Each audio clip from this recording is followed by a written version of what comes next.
eh, kasi medyo matula yung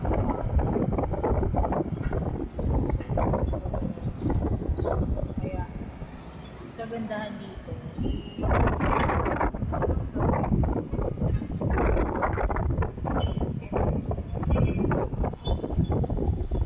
all around siya.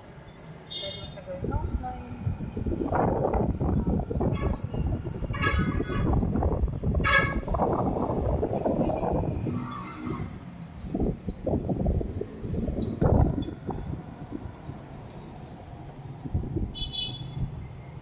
I was really doing really hard lately.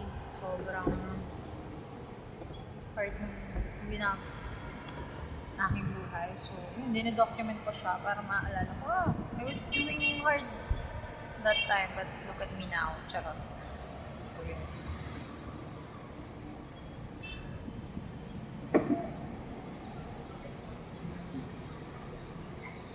Mukha naman akong tao, yun.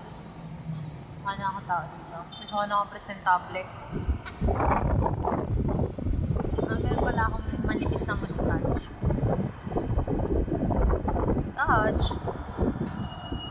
Mustache? Bigote, basta bigote yun.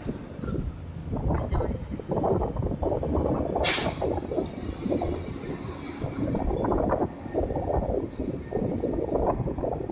Ginagano-gano ko yung buko para mag-volume siya kasi manipis na yung buko siya. So para mag-volume siya ng madami, para sabihin, bounce yung hair niya. Yung ginaganong-ganon ko lang siya.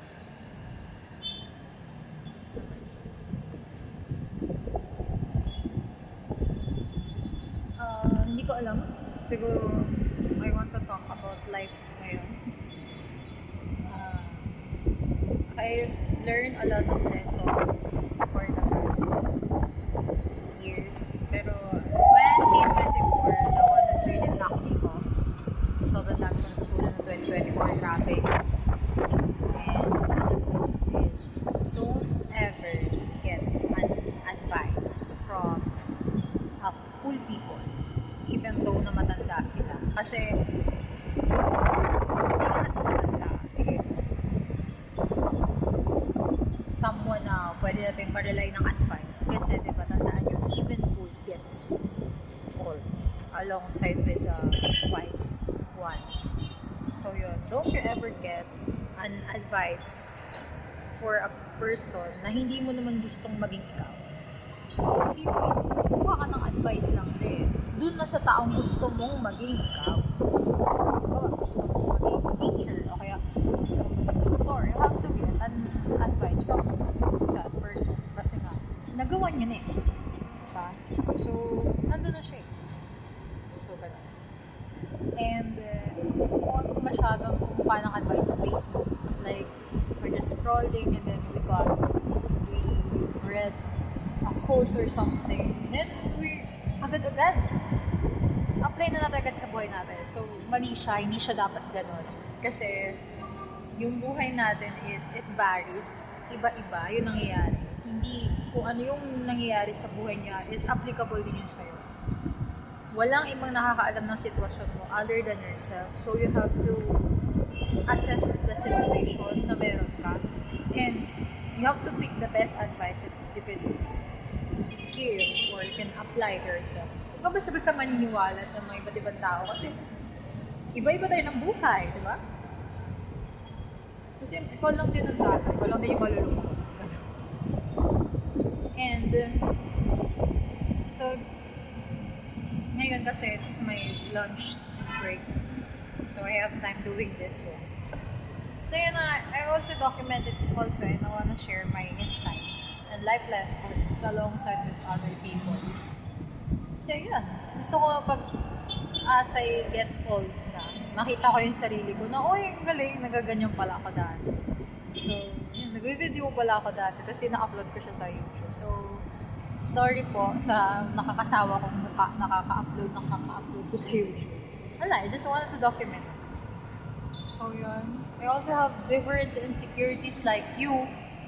As you can see, yung aking kilay medyo numinipis na siya.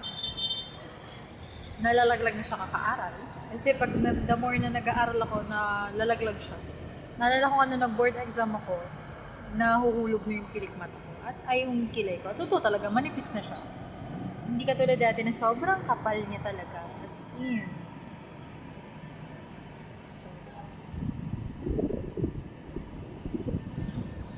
And yun, medyo luminipis na yung buhok ko. Dati kasi ang kapal-kapal ng buhok ko. Yun. And wag na may kino-compare yung buhay mo sa ibang tao. Kasi the moment na ginawa mo na yan, hindi ka na magiging masaya kahit anong ma-achieve mo sa buhay mo. Kasi hindi mo na siya na-appreciate. Kasi kino-compare mo yung buhay mo sa ibang tao. Girl, iba-iba tayo ng buhay. Iba-iba tayo ng life design. Iba-iba tayo ng purpose of buhay. Kaya huwag mo kino-compare yan sa iba.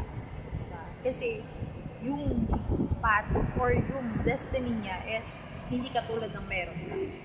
So, siguro kung ganyan yung pinagdadaanan mo, kasi God is preparing you for something na para sa'yo at para dun ka talaga. So, yun lang.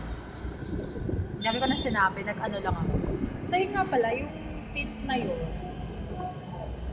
napaka-life saver niya sa akin. Kasi hindi naman ako nag-makeup talaga.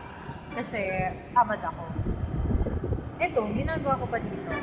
Medyo mataas siya. Yung una kasi nabili, medyo hindi ganito nagkakayat. Ang ginagawa ko dito, ginagawa ko rin siyang eyeshadow. O, diba? Oh. Tapos color corrector lang kasi yung dito ko medyo nagda-dark siya. So, tas dito sa ilalim. So, nagiging color corrector siya. Lalagyan siya ng red ng tapos dito rin, hindi naman ako makeup savvy, pero yun, pwede ko siyang gawing eyeshadow. Yan, una ko yung outer. Tapos dito, color corrector. Yan. O, diba? Eyeshadow na siya. Kasi minsan ginagawa ko siyang nose line para mas ma-define yung ilong mo. Mas mukha siyang matangos tingnan. Kasi dumadark yung gilid eh. Diba? Pag dumadark yung gilid, ang na-highlight lang yung gitna, yung maputing part na gitna. So, pag unang tingin, sasabihin, ay, yung tangos naman niya. Pero totoo talaga, nakaano talaga yan. Nakaano ka lang. Binibigyan mo lang sila ng illusion. So, yan. Diba?